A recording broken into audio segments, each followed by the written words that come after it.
Contract वाली बहू। नरेश की माँ अपने बेटे से मिलने दिल्ली आ रही है। इस बात का पता चलते ही नरेश के दिल में हलचल मच जाती है। नरेश अपनी माँ के स्वागत की तैयारी में लग जाता है। साथ ही उसे डर भी सताने लगता है कि उसकी माँ कहीं अपनी पुरानी जिद पर फिर से बैठ ना जाए। हे भगवान, इस बार बचा लो, अगले साल पक्का माँ की जिद पूरी कर दूंगा। तभी दरवाजे की घंटी बजती है।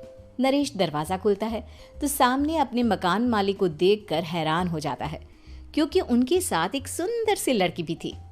अब नमस्ते अंकल, कुछ काम था, मुझे बुला लेते। आपने क्यों कष्ट किया?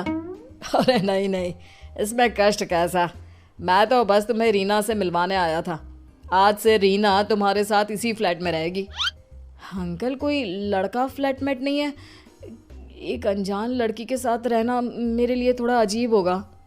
देखो नरेश, मैं तुम्हें पहले भी बता चुका हूँ कि इस फ्लैट में तुम्हें किसी ना किसी के साथ एडजस्ट करना ही होगा, या फिर तुम अकेले पूरे फ्लैट का किराया दे दो, मैं किसी को नहीं रखूंगा।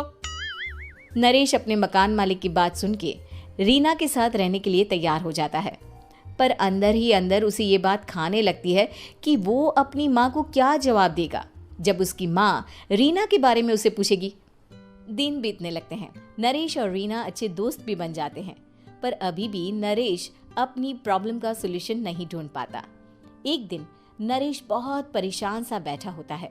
तभी रीना उसे पूछती है, क्या हुआ नरेश, तुम काफी परेशान लग रहे हो, सब ठीक तो है ना?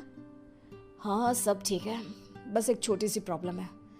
वो एक्चुअली 2 दिन बाद मेरी माँ मुझसे मिलने आ रही है। अरे तो इसमें प्रॉब्लम क्या है, ये तो खुशी की बात है। हाँ रीना, बट मेरी माँ एक जिद लेकर बैठ गई है कि मैं शादी कर लूँ, पर मैं अभी इस चीज़ के लिए तैयार नहीं हूँ। ऊपर से जब वो तुम्हें देखेगी तो 100 सवाल करेगी, क्या जवाब दूंगा? अरे इसमें कोई टेंशन वाली बात नहीं है, मेरे पास ना इस प्रॉब्लम का सलूशन है, जिससे ना तुम्हें शादी करनी पड़ेगी और ना ही तुम्हारी माँ मेरे बारे में कुछ पूछेंगी। रीना की बात सुनकर नरेश सोच में डूब जाता है। वो सोचता है कि रीना खुले ख्यालों वाली लड़की है, कहीं माँ को सच बता ना दे। नरेश को सोच में डूबा देखकर रीना कहती है, अरे क्या हुआ, किस सोच में पड़ गए? डोंट वरी, जैसा तुम सोच रहे हो ना वैसे कुछ भी नहीं है, मेरे पास एक प्लान है। मैं कुछ समझ नहीं पा रहा हूँ, कैसा प्लान? मैं समझाती हूँ। हम ना एक कॉन्ट्रैक्ट मैरिज कर लेते हैं। फिलहाल मेरे पास जॉब नहीं है, तो तुम इस रूम का किराया दे देना जब तक तुम्हारी माँ यहाँ रहेंगी, सिर्फ तब तक। और तुम अपनी माँ से कह देना कि मैं तुम्हारी पत्नी हूँ, इससे वो मेरे यहाँ रहने पर कोई सवाल भी नहीं करेंगी। अरे बात तुम्हारी ठीक है, पर माँ से झूठ बोलना, ना ना बाबा, मैं ये रिस्क नहीं ले सकता। कोई और आइडिया दो ना तुम।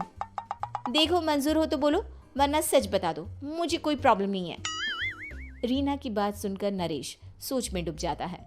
बहुत सोचने के बाद जब उसे कोई रास्ता नहीं मिलता तो वो रीना के बताए हुए रास्ते पर चलने के लिए तैयार हो जाता है।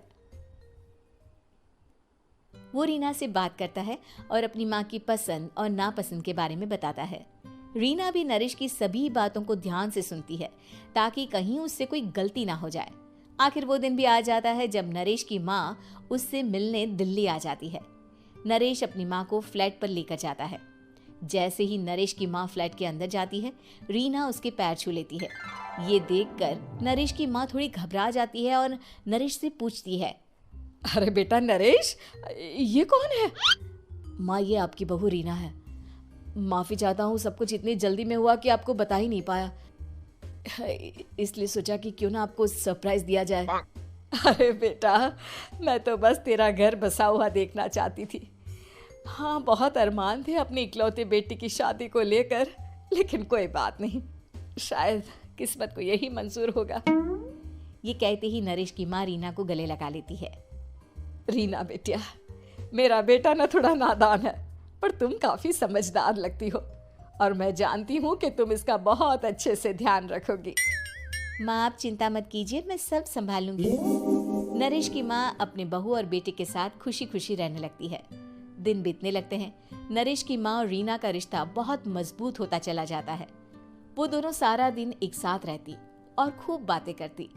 इधर साथ रहते रहते नरेश और रीना भी एक दूसरे से प्यार करने लगते हैं। दोनों को इस बात का एहसास हो जाता है, फिर भी वो इस बात को छुपा कर ही रखते हैं। एक दिन नरेश की माँ और रीना शादी के बारे में बात करने लगते हैं। रीना बिटिया, ये तो नरेश ने मुझे बिना बताए शादी कर ली, वरना मैं तो अपनी इकलौती बेटी की शादी इतनी धूमधाम से करती कि सारी दुनिया देखती रह जाती। अच्छा माँ, आप ऐसा भी क्या करती नरेश और मेरी शादी में जो दुनिया देखती रह जाती? अरे बिटिया, एक माँ के अरमान तुम अभी नहीं समझोगी। मैं तो अपनी बहू को एक रानी की तरह लेकर आती और शादी भी बिल्कुल शाही अंदाज में करती, पर मेरे तो सारे अरमान ऐसे ही रह गए। खैर, मुझे तो अपने बेटे और बहू की खुशी चाहिए बस। ये कहते हुए नरेश की माँ की आंखों में आंसू आ जाते हैं। रीना भी ये सुनकर ख्यालों में खो जाती है, क्योंकि वो भी मन ही मन खुद को नरेश की पत्नी और उसकी माँ की बहू मानने लगी थी। शाम को जब नरेश ऑफिस से घर आता है तो रीना खुद को रोक नहीं पाती और नरेश के सामने उसकी माँ को अपने और नरेश के रिश्ते का सारा सच बता देती है। रीना की बात सुनकर नरेश की माँ दोनों से बहुत नाराज हो जाती है और घर वापस जाने की बात करने लगती है। तुम दोनों ने मुझसे सच छुपाकर बहुत ठेस पहुंचाई है मुझे। अब तुम लोगों के साथ नहीं रहना चाहती मैं, कल ही वापस चली जाऊंगी अपने घर। माँ, मुझे माफ कर दो, ये सब मैंने रीना के कहने पर ही किया है, वरना मैं भी आपको कभी ठेस पहुंचाने के बारे में सोच भी नहीं सकता। हाँ माँ, हमने ये सिर्फ आपका दिल रखने के लिए किया, प्लीज हम दोनों को माफ कर दीजिए। तुम दोनों ने मेरे अरमानों के साथ खिलवाड़ किया है, और वैसे भी मुझे अपने बेटे के लिए एक अच्छी लड़की ढूंढनी है, इसलिए मेरा यहाँ से जाना ही बेहतर होगा। माँ की ये बात सुनकर रीना खुद को रोक नहीं पाती। माँ, क्या मैं आपके घर की बहू बनने लायक नहीं हूँ? रीना की बात सुनकर नरेश हैरान रह जाता है। नरेश की माँ भी कुछ समझ नहीं पाती। मैं कुछ समझी नहीं, आखिर तुम कहना क्या चाहती हो? माँ, मैं वो नरेश से बहुत प्यार करती हूँ और साथ ही साथ मैं आपको भी अपनी माँ मान बैठी हूँ। आज जब आपकी बातें सुनी तो खुद को रोक नहीं पाई, इसलिए सारा सच आपको बता दिया। रीना की बात सुनकर नरेश की माँ की आंखों में आंसू आ जाते हैं और वो अपने बेटे नरेश और रीना को गले लगा लेती है। मेरे घर की बहू तो सिर्फ रीना बिटिया ही बनेगी। मैं आज ही तुम दोनों की शादी की तारीख निकलवा दूंगी, बस एक बार तुम्हारे घर वाले मान जाए। उसी दिन रीना के माता पिता भी उनके फ्लैट पर आ जाते हैं। दोनों परिवार आपस में बैठकर बातें करते हैं और शादी के लिए राजी हो जाते हैं। रीना भी कॉन्ट्रैक्ट फाड़ देती है और कहती है, सही मायने में मैं अब बहू बनूंगी, अब तक तो सिर्फ कॉन्ट्रैक्ट वाली बहू थी।